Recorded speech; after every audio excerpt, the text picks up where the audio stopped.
A gente está falando desde a aula passada que a álgebra ela tem como objetivo a gente estender certos conjuntos e tentar entender as ideias desses conjuntos sendo estendidas para outros conjuntos, beleza?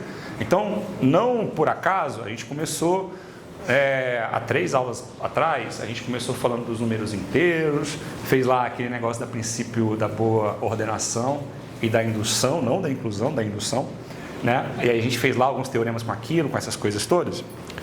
E aí a gente também viu como é que são os anéis em Z, os subanéis em Z, como é que são essas coisas e tal, né?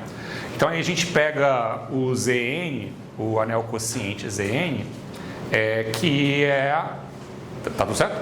Que é o anel que a gente constrói, né, lá pegando o Z inteiro, quebrando o Z em classe de equivalência, trabalhando nas classes de equivalência lá do Z, beleza? Então a gente fez esse processo lá, muito bonito, muito legal. E aí surge uma questão, né, que assola a cidade de Constantinopla, que é, será que isso acontece com outros conjuntos? Então vamos lá. Como é que é, de maneira geral, um subanel de Z, do conjunto dos números inteiros? Então, por exemplo, a gente tem o 3Z. Esse anel é formado pelos múltiplos de 3, né? Então vai ser o quê? Ó? Vai ser... a gente pode até usar aquela outra notação, né, que você propôs, que é 0, 3, menos 3, 6, menos 6, e assim sucessivamente, né? Que vai estar todos os múltiplos de 3. Isso é um anel, é um subanel de Z, então ele é fechado para adição, fechado para multiplicação, associatividade vale, comutatividade vale, um monte de coisa vale nesse anel. Uma coisa que esse anel não tem, ele não tem a unidade, o 1 não pertence a esse conjunto. Beleza? Então esse aqui é o meu 3Z. Aí a gente usou esse 3Z para a gente poder criar aquele nosso conjunto, né? Que é o Z barra 3Z. E aí a gente chamou esse conjunto, identificou esse conjunto como Z3. Tá? A gente fez isso na aula passada. Então Z3 é o quê? O conjunto das classes de equivalência dessa relação. E aí como é que a gente constrói essa relação? Ora... Bom, a gente está aqui com os nossos múltiplos de 3, né? São 0, 3, menos 3 e tal. Agora imagina que eu fizesse 1 mais todos os elementos desse conjunto. Que conjunto que ia dar? Seria, então, seria 1, 4, menos 2, 5, menos 5 e assim sucessivamente, né? Se eu somo uma unidade para lá, eu vou ter esse conjunto. Se eu somo 2 unidades, eu vou ter o 2, 6, menos 1 e assim sucessivamente. Beleza? E se eu somar 3, o que vai acontecer? Você está somando 2 no original? Não, se eu pegar o número 2 e somar todos os elementos desse conjunto. Fica 2, 6. Ah, é 5, né? Desculpa, foi mal. Tá certo. Agora tá certo, né? Eu sou muito ruim nesse negócio de fazer conta no quadro. Aí que seria o quê? Não era pra ser 5. Posso falar? Mas não era 7, não 6? Não, aqui eu sou somando 1. Aí aqui tá certo. Aí aqui seria 7. 6 mais 1, né? Ah, é 7. Isso. Tá bom. Desculpa, galera. Tá bom. É isso. Devia ter preparado isso melhor. Mas vocês entendem que a gente pega aqui, ó. A gente pega esses caras, né? Soma, a gente produz esses caras aqui. Se eu somar 3, o que vai acontecer, né? Se eu somar 3 mais 3Z, eu vou cair nesse cara aqui de novo. Eu vou repetir esses caras, né? Então, na verdade, não preciso somar todo mundo. Eu posso somar 0, posso somar 1, posso somar 2. Se eu somar 3, eu vou estar somando esse daí. Então, a gente está enxergando as nossas classes de equivalência. O que é isso? É somar 0, somar 1 e somar 2. E acabou. São as 3 possibilidades que a gente tem. Beleza? O 0 barra é essa classe de equivalência, esse conjunto. O 1 barra é essa classe de equivalência, esse conjunto. E o 2 barra, que aí vai ser 8, né? Tá, galera. E aí que vai ser menos 4, sei lá. Tomara que seja certo, senão... Bom, whatever. Mas aí a gente vai ter essas 3 classes de equivalência. Beleza? E aí com essas 3 classes de equivalência a gente vai lá e produz esse conjunto. Tranquilo? Todo mundo entendeu? A grande pergunta é, A grande questão que assola Constantinopla agora é: será que isso funciona para outros conjuntos? Qual é a característica desse 3E que faz com que isso seja possível? E como é que a gente consegue fazer isso para conjuntos que sejam não necessariamente conjuntos numéricos ou que as operações funcionem de um jeito diferente, entendeu? Então, grosso modo, a gente vai estar trabalhando hoje com duas coisas, que são conjuntos que permitem que isso aconteça. Esses conjuntos vão ser chamados de ideais. Vamos fazer vários teoremas com ideais hoje, alguns eu vou deixar como exercício para vocês. E depois de fazer isso, fala, Giovanni.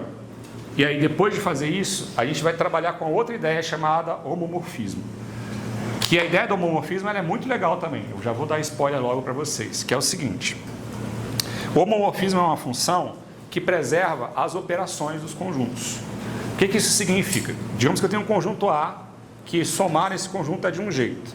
E aí eu tenho um outro conjunto B, que tem um jeito de somar nesse conjunto B. Se tem um homomorfismo, quer dizer que as operações do conjunto A e do conjunto B, elas funcionam do mesmo jeito, sob certas condições e tal. Isso quer dizer que, algebricamente, do ponto de vista da álgebra, o conjunto A e o conjunto B têm a mesma estrutura. Dizer que eles têm a mesma estrutura é uma coisa muito poderosa, porque às vezes é mais fácil você operar no conjunto A, às vezes é mais fácil você operar no conjunto B. E isso vai ser fundamental para a gente conseguir chegar na teoria de Galois no final, porque a gente vai trabalhar com alguns teoremas de isomorfismos e homomorfismos para poder ver como é que certos conjuntos muito bizarros eles funcionam mais ou menos do mesmo jeito. Entenderam as ideias que estão associadas aqui hoje? Então vamos lá. Dito isso, esse gigantesco preâmbulo de quase uma hora, vamos começar com algumas definições. Então hoje a gente vai ter definições de teoremas e aí a partir disso a gente vai poder avançar um bocado, tá? Então, o que é o ideal? Vamos lá. Hoje é que dia? Hoje é dia 9 de abril. O que é um ideal? Seja um conjunto, um anel, né, com operação soma e multiplicação.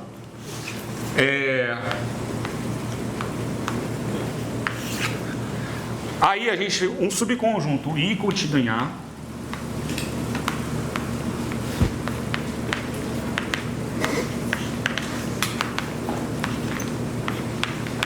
é um ideal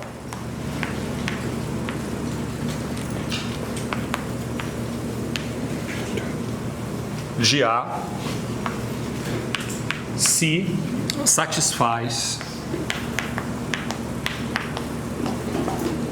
Olá, tudo bem? As seguintes condições.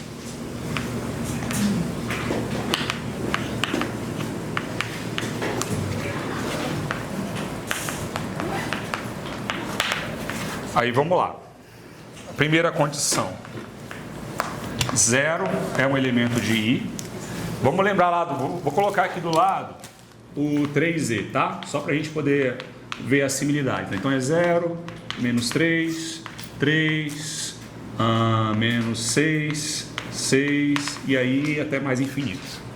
Então a primeira, 0 pertence a esse conjunto. O 0 está lá no 3E, então o 0 pertence a esse conjunto. A segunda propriedade. Se x e y pertencem a I, então x mais y pertence a I. Ou seja, esse conjunto ele é fechado para adição. E aí é verdade, se eu pegar 2 múltiplos de 3 e somar 2 múltiplos de 3, eu vou ter um múltiplo de 3. Então, 3E é um ideal. 3. Bom, isso é muito importante. Para todo x pertencente a I, o conjunto menos x pertence, o elemento menos x pertence a I. Quer dizer, ele é fechado para soma, ele tem inverso. O que falta? Ele precisa ser fechado para o produto também. Então, 4. Mas só que percebam que isso é um pouquinho diferente de ser fechado para o produto. Para todo A pertencente a A e para todo X pertencente a I, temos AX pertence a I e XA pertence a I. Então isso aqui é uma coisa um pouco mais profunda do que ser só um subanel. Essa terceira condição diz o seguinte: se eu pegar um cara, bom, no nosso caso, o 3E é o I, né? Quem é o nosso anel original no nosso caso? Que é o que contém o 3E? O Z, beleza? Então se eu pegar alguém lá do Z, sei lá, e aí é 0, mais ou menos 1, mais ou menos 2, e assim sucessivamente, né? Se eu pegar um elemento aqui do Z e multiplicar um elemento do 3Z, vai dar um elemento do 3Z. Ou seja, grosso modo, o meu ideal colapsa os elementos do meu anel original, pela multiplicação. Entenderam? Então isso é uma coisa mais forte do que ser subanel. Porque ser subanel significa que se você pegar dois elementos aqui e multiplicar, vai dar aqui dentro. Isso é verdade. Ser ideal, você pegar um cara de fora e multiplicar para um cara de dentro, vai cair lá dentro desse nosso ideal. Entenderam a metáfora? A metáfora não, a imagem conceitual desse negócio? A imagem conceitual é que o ideal, ele puxa todo mundo para dentro pela multiplicação. Ele é fechado para adição e subtração e puxa todo mundo para dentro pela multiplicação. Beleza? Mas assim, nós somos, né, pessoas que estudam matemática, e uma coisa que todo matemático tem na vida é o quê?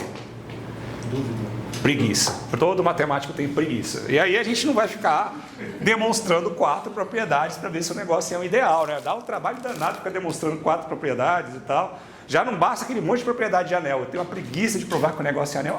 Tem que provar que as operações são bem definidas, provar associatividade, comutatividade. Eu não tenho paciência para isso não, beleza? Então, eu vou fazer uma proposição aqui, que é a proposição que vai garantir a nossa preguiça.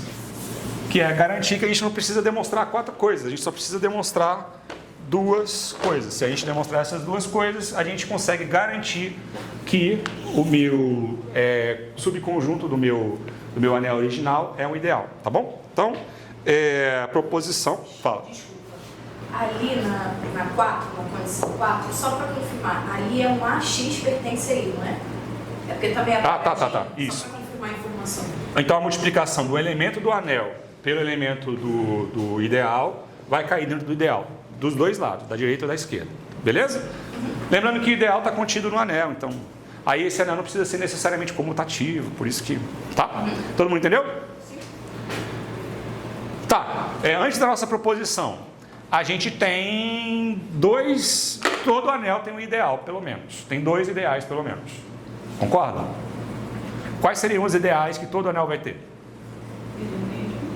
Ele mesmo é o ideal, beleza? Porque você vai multiplicar 2 elementos dele, vai cair lá dentro dele. E tem um outro, que é um pouquinho menos óbvio, mas também vai garantir que vai ser um ideal. O zero. Porque se você soma 0 com 0 dá 0, 0 está ali dentro, menos 0 é 0, e multiplicar qualquer coisa com 0 dá 0. Então, 0 é um ideal. Então, os ideais, os conjuntos, né? 0, e aí eu estou escrevendo como conjunto, tá? E A são chamados ideais triviais. E eu juro que vai ser a única vez nesse curso que eu vou falar a palavra trivial, tá? Mas é porque é trivial mesmo, a definição de trivial é tipo, é isso, não tem muito o que fazer, é só isso mesmo, beleza? Todo mundo entendeu? Tá, e aí a gente tem uma outra definição. Se 0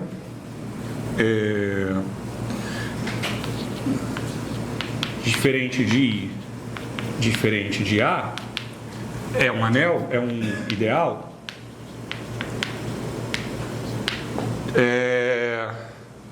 chamamos ele de ideal próprio. Então dizemos que I é ideal próprio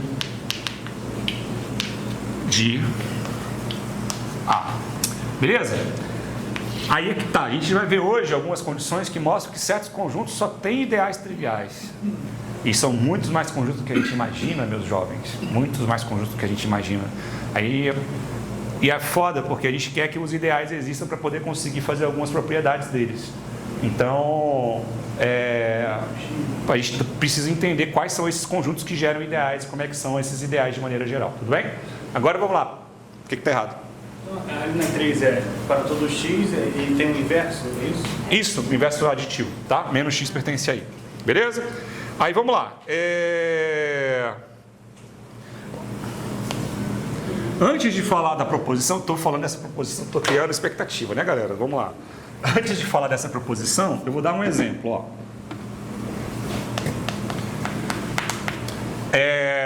Se a gente faz assim, ó, I é igual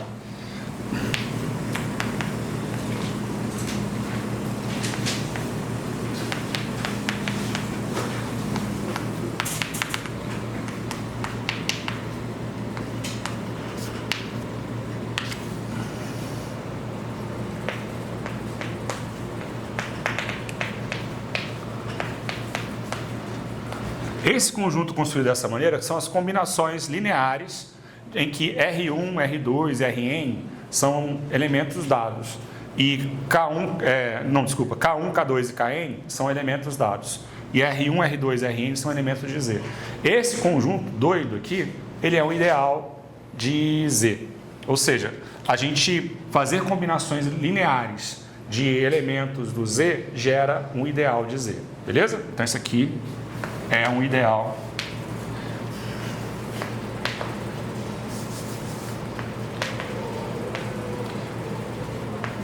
só que assim, isso é um ideal meio idiota. Por quê? Porque a gente sabe que o Z tem um MDC, né? Então, como o Z tem um MDC, a gente não precisa de todos esses elementos. A gente pega o MDC e a gente vai usar o MDC para poder fazer um ideal que é equivalente a esse daqui. Isso é uma coisa que tem no Z. Mas, na verdade, em outros conjuntos que não são o Z, você consegue gerar ideais a partir dessa ideia de fazer combinações lineares. Certo? Então, esse exemplo está aqui só para vocês entenderem como é que a gente constrói ideais sem ser no Z. Beleza? Mas no Z, vamos ter um teorema que vai dizer isso. A gente pega o MDC, a gente faz o MDC como o cara que vai gerar esse nosso ideal aqui. Beleza? Entenderam? E aí a gente chama esse ideal aqui, o ideal gerado por K1, K2, Kn, esse daqui. Tá tudo bonitinho escrito aqui, tá? Eu só vou passar aqui mais rápido. Deu meia hora? Falta quanto? Ah, pô, tá bom, tá funcionando muito bem.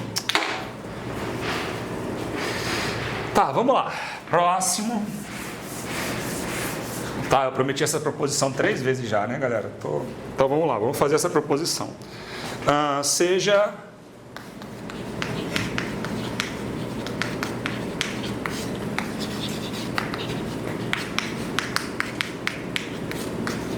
um anel A, né? E seja aí um subconjunto de A.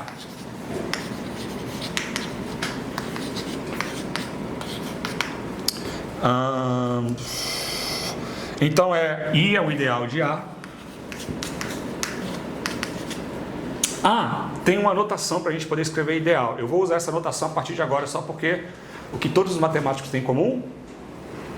Preguiça. Então, em vez de dizer I é o ideal de A, eu vou dizer assim, ó, I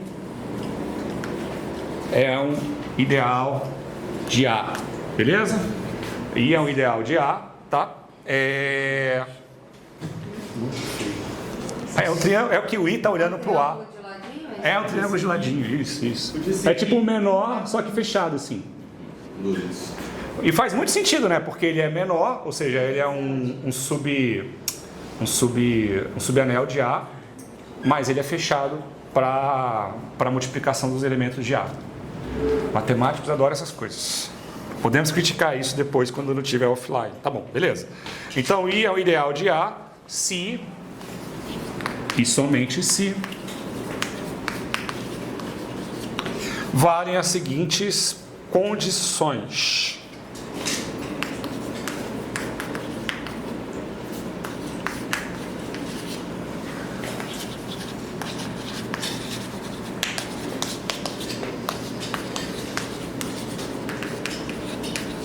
condição número 1, falei que iam ser só duas, se A e B pertencem a I, então A menos B pertence a I, ou seja, ele é fechado para subtração. E a segunda condição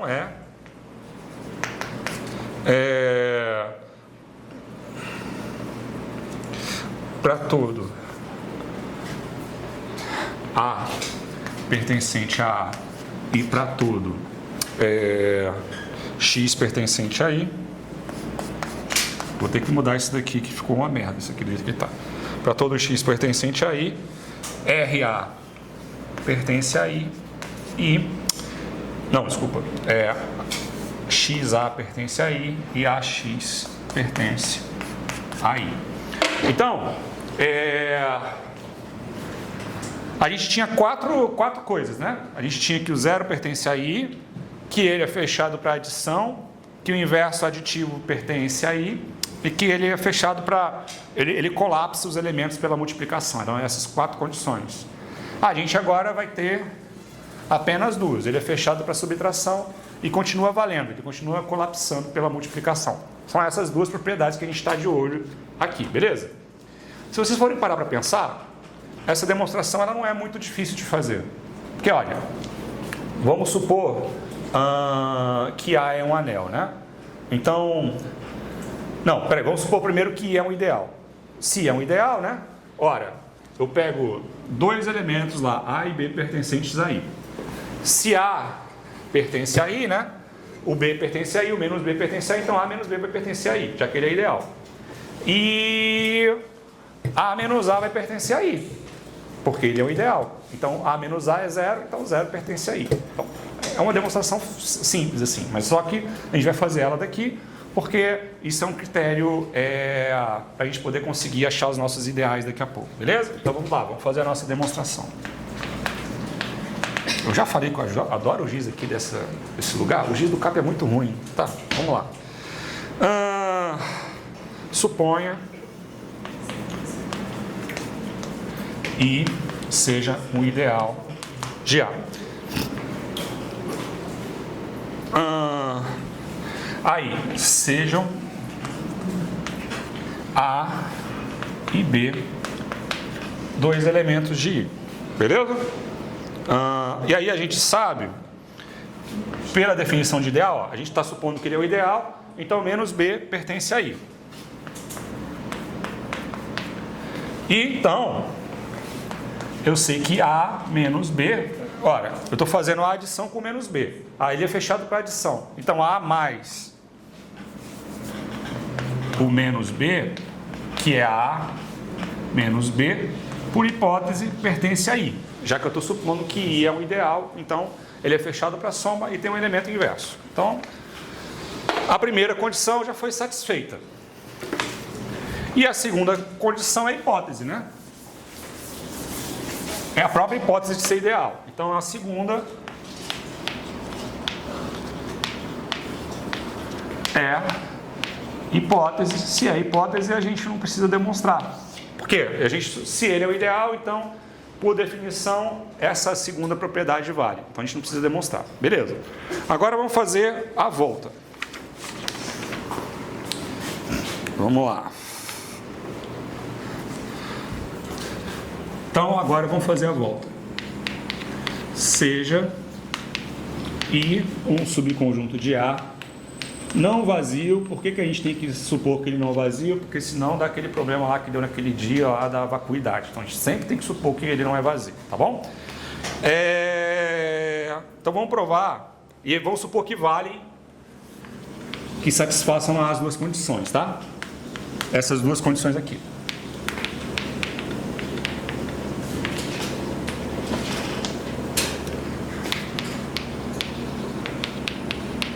Aí a gente vai mostrar que é o ideal. Então, seja A pertencente a I. A gente não sabe que A menos B pertence a I? Então, isso significa que, usando B igual a A menos A é igual a zero. E a gente sabe por hipótese que A menos A pertence a I. Então o 0 pertence a I. Então a gente já demonstrou a primeira. Mole para o Vasco. Muito fácil. Tá. Aí a segunda, a gente vai demonstrar a terceira. Então a terceira, se eu já sei que o 0 pertence a I, então isso implica, né, ó,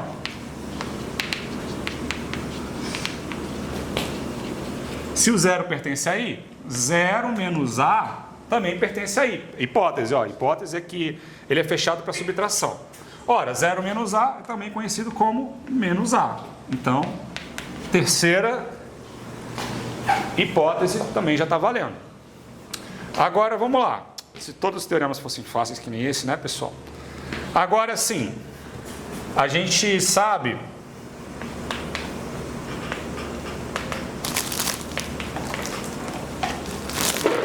bom, a gente sabe então que o inverso está aqui, concorda? Então eu posso fazer assim, ó, A mais menos B, ó. Eu sei que o conjunto é fechado para adição e eu sei que o inverso de B, o simétrico de B, ele pertence. Ora, A menos B é igual a A mais B, esse cara também está no I. Faltou alguma? E a quarta hipótese. A quarta a gente não precisa mostrar. Então, essa quarta hipótese, então acabou. Então, com essas 4 propriedades, a gente transformou 4 propriedades em 2 e nossa vida agora é muito melhor. Podemos ser mais preguiçosos. Terminou o tempo? Falta quanto? Vamos dar uma pausa agora de 5 minutos? Pode ser, pessoal?